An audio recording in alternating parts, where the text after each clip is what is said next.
Europe 1, 8h32, Thomas Soto. Natacha Polony pour la revue de presse. Bonjour Natacha. Bonjour Thomas, bonjour Julie, bonjour à tous. Ce matin, une de vos journaux, alors il y a les perdants. Le Figaro, après une débâcle historique, le PS en voie de disparition.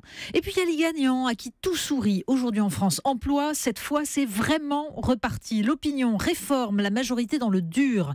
Et puis Libération nous alerte sur un mal qui détruit l'Amérique et qui gagne l'Europe, les overdoses liées aux psychotropes de synthèse vendus sur ordonnance. Opioïdes. Et cette citation d'un malade: je commence à aimer la drogue plus que mes enfants.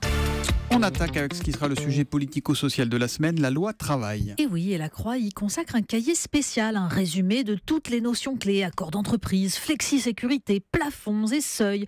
Mais aujourd'hui en France, nous raconte comment le deuxième round des concertations s'ouvre dans un climat étrangement feutré. La raison ? Selon le journal, si la réforme devait se faire avec des complications, s'il prenait au syndicat l'envie d'engager un bras de fer, l'exécutif aurait laissé planer la menace d'une loi de moralisation étendue à la vie syndicale. Oui, aujourd'hui en France, donne la parole à Nicolas Perruchot, ancien député et auteur d'un rapport sur les dérives du financement des syndicats. Alors il souligne bien sûr que comme chez les politiques, 95% sont parfaitement honnêtes. Mais il prône pour les dirigeants des syndicats salariés et patronaux une déclaration de patrimoine obligatoire et une limitation du cumul des mandats. Alors aujourd'hui en France décrit aussi la sale ambiance à la direction générale du travail, chargée de la rédaction du projet de loi.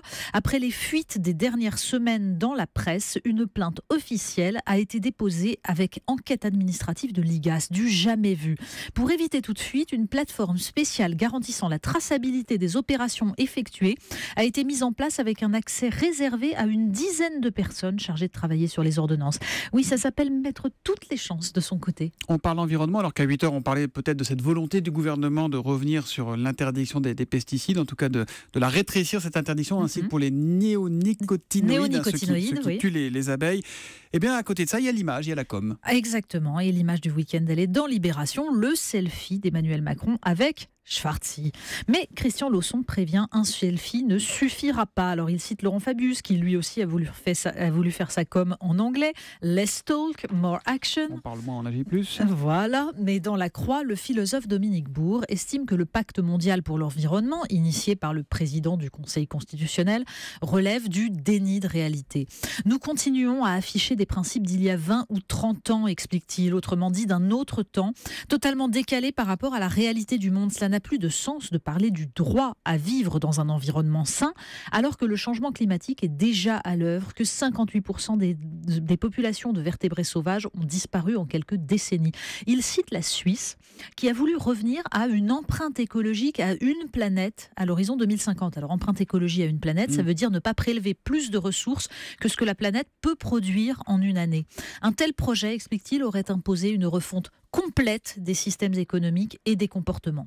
Autant dire que les pactes ne sont que des symboles. Une question à présent, Natacha. Oui, elle est posée sur le site Atlantico. Pourquoi le paysan victime d'un assaillant radicalisé est-il oublié des médias ? Oui, lundi 19 juin, la France entière avait les yeux tournés vers les Champs-Élysées et l'attentat manqué contre une camionnette de gendarmes. Mais le jour même, dans le Lot-et-Garonne, un agriculteur était interrompu dans sa moisson par deux hommes. L'un d'eux sort un couteau et le poignarde au cri de Allah Akbar. L'homme était assigné à résidence pour apologie du terrorisme. Mais la seule mention dans les médias nationaux évoque une altercation. Alors, pour Antoine Jandet, sur Atlantico, cette agression signifie tout de même que la radicalisation concerne désormais chacun, où que l'on soit, quelle que soit son activité, mais il s'interroge. Ras des villes et ras des champs, ça continue donc ? On termine avec un sourire ? Mais oui, parce que le sourire est à la mode, le monde nous le dit. Les mines sombres, les mannequins qui tirent la tronche et les photomatons qui nous expliquent qu'il ne faut pas sourire sur le passeport, c'est ringard. D'accord, le sourire, ça n'a pas réussi ni à Hillary Clinton ni à Marine Le Pen dans les débats, mais le smiley, ce sourire virtuel et universel, se répand. En analysant les clichés Instagram, nous dit Le Monde, des chercheurs ont établi que la ville la plus souriante était Bangkok, devant Sao Paulo et New York. Alors en France, rappelle le journal, Monoprix avait lancé cette pub à l'adresse des touristes en 2016. French people don't say cheese, they eat it. Donc les Français ne disent pas cheese, ils les mangent. Mais c'est fini. Et oui, c'est fini. Aujourd'hui, même les syndicats sont priés d'être positifs, de penser printemps, sauf parce que sinon, ils risquent non pas une leçon de morale, mais une loi de moralisation. C'est autre chose. Natacha Polony, la revue de presse qui revient demain à 8h30.